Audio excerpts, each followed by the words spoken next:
¿Están bien? Amén. Creo que todos los que estamos aquí presentes, de una manera u otra, Dios nos ha bendecido el día de hoy, ¿verdad? Nos permitió abrir nuestros ojos, estar otra vez en la casa de Dios y compartir la palabra de Dios, que es lo principal. Vamos a ponernos de pie, hermanos. ¿Por qué no oramos? Antes de entrar a nuestro devocional el día de hoy, ¿verdad? Amén. Vamos a orar, hermanos. Amantísimo Padre que estás en los cielos, Señor amado, gracias por la vida, gracias por las cosas que nos das, Señor, gracias por cada una de las bendiciones, Señor, que nos das, por el alimento, por la comida, Señor, eres grande, Señor, te bendecimos, grande es tu nombre, Señor, te exaltamos, Señor, para ti la honra, la gloria, Padre, el poder, Señor, por los siglos de los siglos, Señor, gracias. Gracias, Señor, por todas las cosas que nos das, Padre, y las que no nos das, Señor, también. De igual modo, Señor, gracias, Señor. El día de hoy, Señor, vamos a entrar en un mensaje, Señor. Ayúdanos a llevar esta serie, Padre, a terminarla, a examinarla, a aplicarla, Señor, a nuestra vida, Señor. Gracias, Señor, en el nombre de Cristo Jesús. Amén y amén. Pueden sentarse, hermanos. Como recordarán, la serie pasada se llamó La Cocina, ¿verdad? Hoy pues nos vamos a salir de la cocina y vamos a entrar a la sala, ¿verdad? ¿Y cuántas cosas no suceden en la sala, ¿verdad? Bueno, como familia podemos decir que nos juntamos, platicamos, reímos, lloramos, cantamos, muchas veces también se comparten tristezas, alegrías. Pero una de las cosas que nos traen mucho recuerdo, al menos en nuestra casa, es que cuando nos juntábamos a cantar, siempre había un tema en específico que tratar, ¿verdad? Ya sea relacionado a la familia, a la escuela, al trabajo, pero la mayor parte de las veces siempre hablábamos acerca de Jesucristo, ¿verdad? De la Biblia, de las historias de la Biblia, de las enseñanzas. Y lo mismo sucede cuando nosotros invitamos a alguien a la casa, ya sea de la comunidad, un vecino, ya sea un familiar, ya puede ser también un misionero, un predicador. Tenemos la experiencia en nuestra familia que en la iglesia donde nos reuníamos, siempre de repente casualmente llegaba alguien a visitar la iglesia, ya sea un hermano, un predicador, un misionero, un cantante, ¿verdad? Que a veces llegaban ahí a la casa y pues era de gozo compartir la palabra del Señor, ¿verdad? Estar platicando de la Biblia. De igual modo, en mis experiencias como adolescente y como niño, recuerdo que muchas veces llegaron personas inconversas a nuestra casa, ¿verdad? Ya sea por una oración, ya sea para hablarle de las cosas de Dios. Pero el día de hoy vamos a estar hablando de eso, ¿verdad? De hecho, el tema se llama contextos para el aprendizaje e instrucciones. Y vamos a estar hablando de 4 esferas. ¿Por qué 4 esferas, verdad? Y eso vamos a estar tratando y el hermano va a ampliar un poquito la enseñanza cuando le toque su espacio. Pero hoy en día me tocó dar un pequeño devocional, ¿verdad? De unos 5 o 10 minutos. Así que, por favor, le pido de su total compromiso para escuchar, para oír, para examinar lo que vamos a leer el día de hoy. Así que vamos a estar preparándonos nuestro devocional en el libro de Hebreos 5 del 11 al 14, ¿verdad?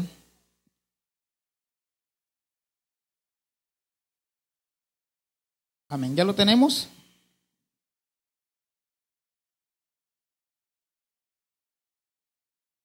Amén. Les hablaba hace ratito de las 4 esferas de las que vamos a estar hablando. Son 4 temas principales en las que vamos a estar mirando. Por ejemplo, la primera esfera será la familia, ¿verdad? Del hogar, dentro del hogar. Lo que hablamos dentro del hogar, que debería de ser cristocéntrico o cristocéntrico en todo sentido, ¿verdad? La familia debe estar hablando de Cristo, ¿verdad? Todo el tiempo. En la segunda esfera vamos a estar hablando la comunidad, o sea, las personas que nos rodean a nuestro entorno, ¿verdad? Y en la tercera esfera estaremos hablando también acerca de la iglesia. Es importante que nosotros como hermanos tengamos una relación como hermanos a hablar de los temas que nos unen, ¿verdad? En este caso sería Cristo, ¿verdad? Y por último, la última esfera sería el mundo. nosotros siempre nos encontramos ya sea en el trabajo o en la calle, en la tienda, en cualquier lugar con personas de diferentes razas, de diferentes nación, de diferentes trasfondos, ¿verdad?, de conocimiento. Y a veces yo sé que muchos de nosotros hemos compartido el evangelio con este tipo de personas que a lo mejor nunca la volvamos a encontrar otra vez, ¿verdad? Pero usted, si usted va preparado con el mensaje de salvación, con el mensaje de Cristo, usted va a sembrar esa semilla ahí en ese corazón. Y usted no sabe si a la larga o en corto plazo esa semilla va a dar fruto, ¿verdad? Pero la idea y el mandamiento de nosotros es predicar el evangelio a toda nación, a toda lengua, a toda raza. Y el apóstol Pablo nos insta aún más a tiempo y afuera de tiempo, ¿verdad? Así que el día de hoy vamos a estar hablando acerca de esas 4 esferas y el contexto para el aprendizaje e instrucción. Amén. Dice nuestro pasaje a leer, Hebreos 5, del 11 al 14. Acerca de esto tenemos mucho que decir y difícil de explicar, por cuanto os habéis hecho tardos para oír. Porque debiendo ser ya maestros, después de tanto tiempo tenéis necesidad de que se os vuelva a enseñar cuáles son los primeros rudimentos de las palabras de Dios. Y habéis llegado a ser tales que tenéis necesidad de leche y no de alimento sólido. Y todo aquel que participa de la leche es inexperto en la palabra de justicia porque es niño. Pero el alimento sólido es para los que han alcanzado la madurez, para los que por el uso tienen los sentidos ejercitados en el discernimiento del bien y del mal. Bajo esos textos vamos a estar dando nuestro devocional el día de hoy. Déjenme salirme un poquito del tema que vamos a estar tratando el día de hoy. Quiero recordarles un personaje de la historia, ya por los años 1500 y 1600. A lo mejor para nosotros no suene tan conocido, ¿verdad? A lo mejor para algunos jóvenes de los que están ahorita cursando por la high school o por la junior high, les sea un poquito más familiar este nombre.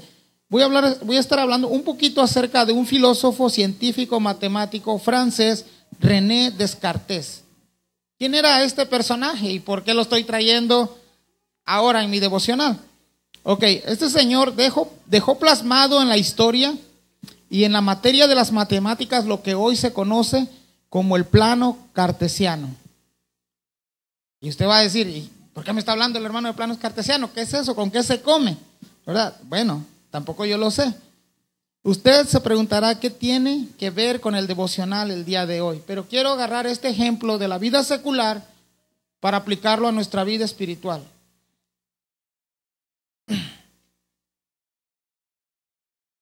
Este hombre, con todos los fundamentos básicos, con todo el conocimiento básico de las matemáticas, acuérdense que les dije que es un científico, filósofo, matemático. No era cualquier persona que nada más cruzó por la escuela o pasó por la escuela, alguien que se preparó. Este hombre, con los conocimientos básicos de matemáticas, desarrolló un método muy avanzado para sus tiempos, que hasta el día de hoy prevalecen. Y estoy hablando de las gráficas coordenadas. No sé si alguien ha escuchado hablar de esto. Los que van en geometría, ¿sí? Gráficas coordenadas, ¿verdad? A lo mejor para nosotros como adultos o para los niños, no estemos tan familiarizados en esto. Los que pasamos por la escuela, ya se nos olvidaron muchas cosas, ¿verdad? Pero para los que están cursando ahorita por este tipo de nivel de educación, a lo mejor le es familiar. Ahora, ¿por qué estoy hablando de esto? Precisamente esa es la intención del aprendizaje. Estoy seguro que si agarro a Toñito y le digo que me cuente del 1 al 100, lo va a hacer bien. Pero si le digo que me explique qué son las gráficas coordenadas, no va a saber. Es algo que él desconoce aún para su edad.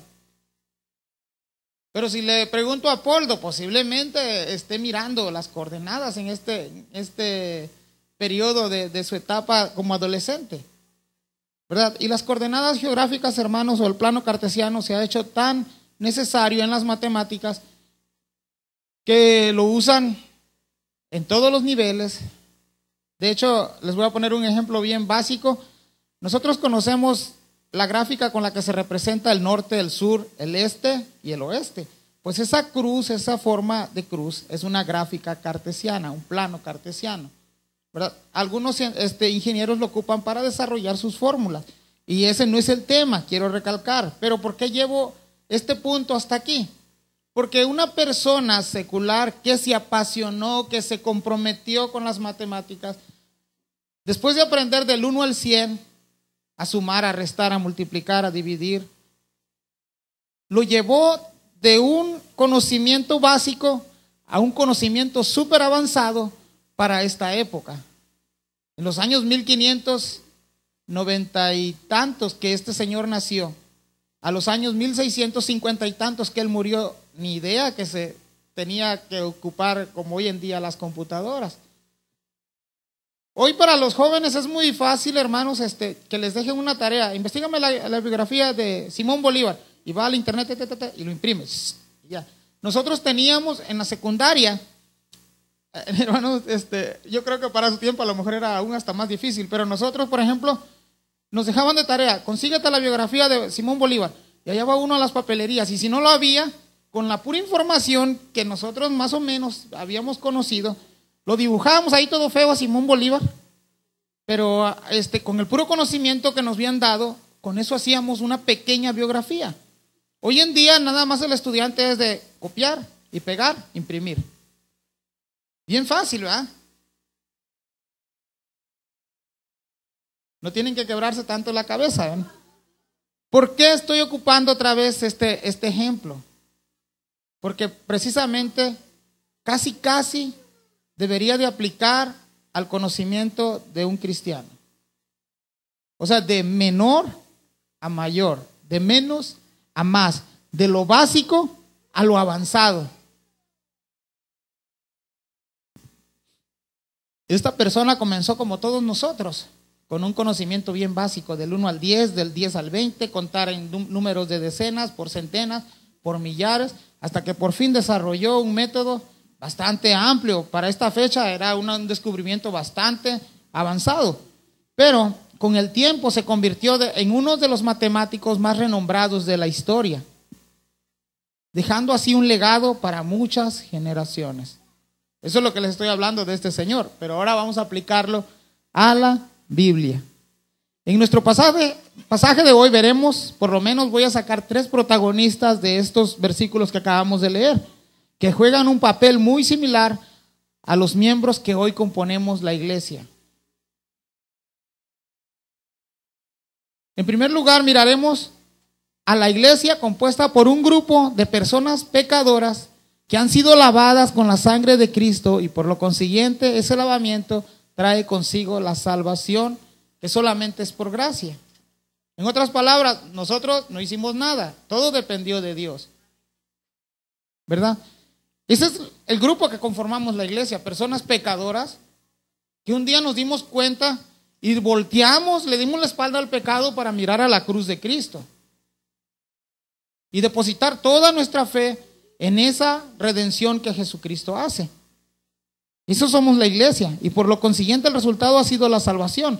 Estas personas de las que habla aquí la Biblia habían sido enseñadas en lo más básico de la doctrina de Cristo, pero ahora se encuentran retrocediendo en sus conocimientos. Ustedes se pueden explicar como un niño que ya va en 6º, en 5º grado, quiere regresar a kinder, ¿verdad que no? Es ilógico, ¿verdad? Y aunque dijimos hace rato que nosotros los que cruzamos por la escuela hay muchas cosas que nos olvidan, tenemos los conocimientos básicos. Vaya ahí conmigo a lo que es Hebreos 5:11 y dice: acerca de esto tenemos mucho que decir y difícil que explicar, por cuanto habéis hecho tardos para oír. Miramos esto en los cristianos, eran tardos para oír. No sé si alguien está usando una versión diferente, pero alguna versión diferente, por ejemplo en la nueva traducción del lenguaje actual o en la nueva traducción viviente, ocupa la palabra un poco fuerte, no lo digo yo, lo dice la Biblia. Dice: algunos de ustedes son torpes espirituales. Qué palabra tan fea. A nosotros se nos hace fuerte esa palabra, ¿sabe por qué? Porque es inusual que nosotros la usemos. Pero en realidad lo que quiere decir la palabra torpe es alguien que no tiene habilidad o capacidad para hacer una tarea. Eso es lo que quiere decir. Pero como no lo usamos mucho, se nos hacen fuertes estas palabras. Y aquí el traductor de lo que es la Reina Valera lo traduce como tardos para oír. En otras palabras, que no saben escuchar. Algo estaba pasando en la iglesia esta. Algo los estaba distrayendo. Su mirada estaba en otras cosas que los maestros, el pastor o los maestros que estaban enseñando la palabra de Dios, los tenían nada más como, ahora sí como, ellos estaban hablando y la iglesia nada más estaba oyendo, pero en la aplicación no lo estaban poniendo en práctica. Fíjense, ahí mismo, en el primer lugar estamos mirando la iglesia compuesta por un grupo de personas pecadoras que han sido redimidas. Por ejemplo, Hebreos 6.2, del 6.1 al 6.2 dice: por tanto, dejando ya los rudimentos de la doctrina de Cristo. Esto no quiere decir que se iban a olvidar de Cristo, quiere decir que ya habían pasado ciertos temas y que iban a avanzar a otros temas más profundos. Dice: vamos adelante a la perfección, no echando otra vez el fundamento del arrepentimiento de obras muertas. Primero, ya se les había enseñado la fe en Dios. Ahí lo menciona en el 6.1. En el 2 dice que ya se les había enseñado la doctrina de los bautismos. En tercero, ya se le había enseñado también la imposición de las manos. En cuarto, la resurrección de los muertos. Y en quinto, dice el juicio eterno. Eso está ahí en Hebreos 6.2. Así que en otras palabras, son doctrinas fundamentales que el cristiano ya debería de manejar de pie a cabeza, de pasta a pasta, sin necesidad de recurrir al líder o al pastor y decirle: hermano, explícame lo del bautismo otra vez, por favor, porque no entendí. No había necesidad de hacer estas cosas, porque se supone que para esta fecha, aquí el autor del libro de Hebreos dice que en el 12, que ya tenían tiempo de conocer a Cristo, ya deberían de ser maestros, le dicen otras palabras. Y esto de que le dice que ya deberían de ser maestros no es nada más simples palabras, sino que es una exhortación a decirles: saben que ustedes ya conocen bastante, ¿por qué es necesario que vuelvan a enseñarle a alguien más? En segundo lugar, hermanos, quiero que miremos a él o a los maestros de la iglesia de aquí de este libro. Recordemos que este libro fue escrito en una época de persecución allá en Roma. O sea, no fue en un lecho de rosas como nosotros a veces venimos a la iglesia, nos sentamos, tenemos unos cojincitos ahí bien suaves, ¿verdad? No, estaban pasando persecución.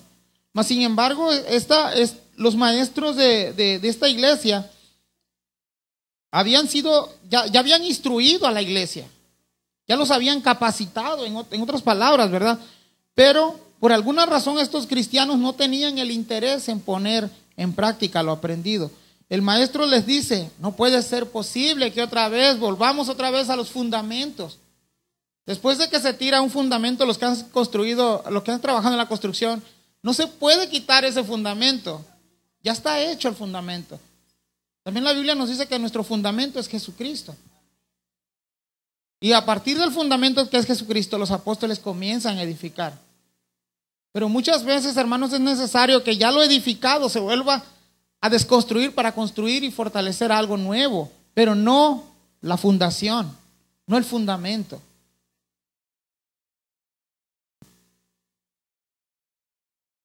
El escritor nos compara como a niños. Qué bueno que nos compararan como a niños, pero dice la Biblia que en inocencia, ¿verdad? Pero aquí la palabra que está ocupando ahí el escritor, como a niños anormales, o sea, tenían una estatura bien grandota, ya no eran niños, o sea, físicamente ya no eran niños, espiritualmente, ya habían pasado un proceso. Una persona de 30 años no se puede comportar como un niño de 15 o de 12 años, es totalmente ilógico, irracional, ¿verdad? Y un niño de 15 años pues tampoco le puede uno exigir mucho, porque pues no se puede comportar como una persona de 30 años. Pero para este tiempo, el escritor aquí les hace una comparación, que no les puede dar alimento sólido porque son incapaces de poderlo digerir. Por ejemplo, un niño de unos 2 o 3 años no puede saborear un buen alimento, ni tampoco lo va a poder disfrutar, ni tampoco lo va a poder asimilar como un buen alimento. Para este niño de 2 o 3 años, el alimento que usted le ponga, pues lo va a desechar, va a terminar por tirarlo. ¿Por qué? Porque su organismo no está adaptado para este tipo de alimentos. Nosotros, si no comprendemos las doctrinas básicas de lo que es el cristianismo, difícilmente vamos a entender lo que viene siendo el tiempo milenial, la segunda venida de Cristo. A muchos de nosotros aún en los conocimientos básicos aún todavía batallamos. Por eso es necesario que nosotros desde pequeño a nuestros hijos los estemos preparando, porque ahí en el mundo, hermanos, hay temas que hoy en día, yo sé que para el tiempo de, a lo mejor del hermano Tacho, del hermano Víctor, del hermano Tirso, pues nunca habían escuchado hablar de las células madres, ni había tanto auge en lo que eran las clonaciones, pero toda la Biblia tiene respuesta para todas estas cosas. A lo mejor hablar del aborto en esos tiempos era algo que era muy remoto, ¿verdad? Y a lo mejor ni era tan común hablar del aborto en esos tiempos. Hoy en día es el pan de todos los días. En tercer lugar, miraremos a la iglesia que necesita cristianos maduros. Eso es muy importante. Imagínese usted que llegue su hijo a preguntarle, mamá o papá, explícame, ¿cómo es eso del aborto? A ver, explícame, yo no entiendo. ¿Y qué le vas a decir? O mira, mamá, explícame qué cosa es ser una persona heterosexual o bisexual o homosexual. Explícame. Y si tú no tienes respuestas básicas, vamos a terminar por lo que el mundo está enseñando allá afuera. Esta semana que pasó, nos fuimos a comer ahí con mi familia y yo de pura broma, a la hora que estábamos pidiendo ahí los alimentos, me dijo, ¿qué van a tomar? Y yo le dije, no, pues tráeme 2 coronas, le dije. Y me quedaron mirando así bien. Y le dije, ¿qué? ¿Se asustaron? Le dije. Me dijo, sí se la va a tomar. No, le dije, únicamente lo hice para ver cuál era la reacción de ustedes. Y le dije, ¿y será bueno que yo haga esto delante de ustedes? Me dijeron, no. ¿Por qué? Porque no es lo que usted acostumbra, me dijo. Le dije, tienen razón, y no lo haría, ¿verdad? Pero si yo no tengo los conocimientos básicos, ¿cómo yo le puedo explicar a ellos que no es bueno hacer estas cosas? Fíjense, hermanos, vaya ahí conmigo al 5:14 de Hebreos, también ahí mismo, estamos ahí mismo.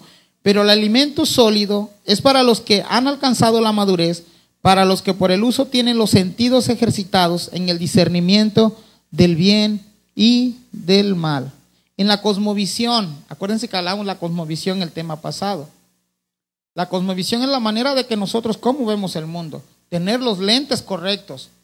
Si nosotros tenemos los lentes incorrectos, vamos a mirar la cosmovisión de una manera como la ven los demás. De hecho, por eso los cristianos son aborrecidos, porque no ven las cosas diferentes como la vemos nosotros a como la ve el mundo allá afuera. En la cosmovisión, si usted aprende una cosmovisión teológica, bíblica, los temas habidos y por haber del mundo, usted va a poder confrontarlos. Y es muy importante esto, hermanos, porque a la luz del día, platicaba con un muchacho en el trabajo hace 2 o 3 días, y él me decía, yo no quiero casarme, dice, de todo lo que he estado mirando, dice que pues las mujeres ya no le gustan las mujeres, los hombres ya no le gustan las mujeres, dijo, ahora es sexos iguales, dijo. Yo prefiero, dice, estudiar y quedarme así, dijo. Me estaba diciendo este muchacho y le digo, ¿sabes por qué está pasando todo esto? Le digo, por el pecado. Porque el mundo se ha encargado, el hombre se ha encargado de distorsionar todo lo que Dios ha hecho. Por eso está así. Y gracias a Dios tuvimos la oportunidad de hablar de estos temas. Era un muchacho de 20 o 22 años. Me dijo, estoy cansado de mirar tantas cosas en televisión y en la gente. Y le digo, el diseño de Dios no era así. Era totalmente diferente, pero el hombre se ha empeñado y se ha encargado de distorsionar las verdades que Dios ha dado. Y le digo a este muchacho, le digo, lo que tú estás mirando ahorita, nosotros jamás, a lo mejor hace 10 o 15 años, no lo hubiera imaginado que estuvieran pasando, pero vienen cosas más peores, le digo. Si esto a ti te desmoraliza y no quieres saber nada del matrimonio porque lo que estás mirando te ha perjudicado, Le digo, déjame decirte que vienen cosas aún peores. Y si nosotros, le digo, no conocemos la verdadera verdad, no conocemos al Dios que diseñó al hombre con un propósito, vamos a estar perdidos. Y tuve la oportunidad de compartirle el evangelio, ¿verdad? Sé que volvemos otra vez al inicio. Si no estamos preparados para presentar el evangelio en todo tiempo, a toda persona, en cualquier circunstancia, no vamos a crecer. Por último, así como el matemático René Descartes comenzó conociendo el número 1 hasta el que él alcanzó, las consecuencias de su consistencia lo llevaron a descubrir cosas muy provechosas. ¿Sí tiene sentido lo que dije? Las consecuencias de su constancia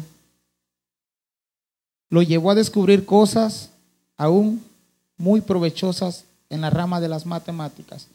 Nosotros como cristianos, de la misma forma, el que comienza el conocimiento básico de Jesucristo y cada día se prepara bajo la dependencia del Espíritu Santo, lo llevará a descubrir cosas hermosas de su Redentor y Señor Jesucristo. Ese ha sido mi devocional, hermanos, y vayamos de menos a más, ¿verdad? ¿Por qué no? Mientras tenemos vida, tenemos muchas cosas que hacer, muchas cosas que encontrar en la Biblia. Amén. Así que dejo el lugar al hermano Carlos, hermano.